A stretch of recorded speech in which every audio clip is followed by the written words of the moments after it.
Hello students, आज हम जानेंगे राज्य के तत्वों के बारे में। राज्य का तात्पर्य एक राज्य या प्रांत या प्रदेश से नहीं।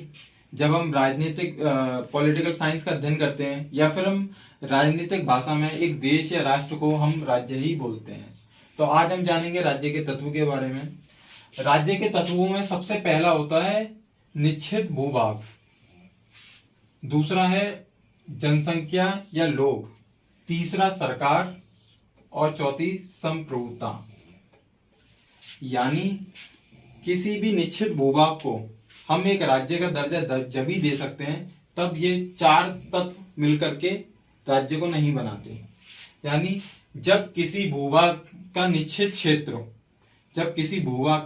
क्षेत्र हो और वहां लोग यानी जनसंख्या हो और उन जनसंख्या के लिए या उन लोगों के लिए उनकी समस्याओं का समाधान और उनकी आवश्यकताओं को पूरा करने के लिए एक सरकार बनाई गई हो, जिसके पास निर्णय लेने की सर्वोच्च और अंतिम शक्ति हो।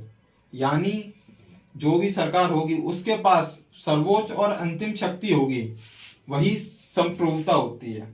यानी एक निश्चित भूभाग जिसमें लोग हों और उन लोगों की समस्याओं का समाधान करने के लिए एक सरकार बनाई गई हो और जिसके पास सर्वोच्च और अंतिम शक्ति जिस सरकार के पास हो, उसी भूभाग को हम राज्य कहते हैं।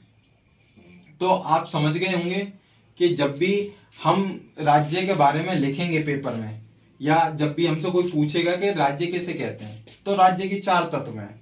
एक निश्चित भूभाग, दूसरा जनसंख्या या लोग, तीसरा एक बनाई गई सरकार जो उस जनसंख्या या उन लोगों की समस्याओं का समाधान और आवश्यकताओं की पूर्ति करती हो, और चौथी उस सरकार के पास निर्णय लेने की सर्वोच्च और अंतिम शक्ति हो। उसी भूभाग को हम राज्य कहते हैं।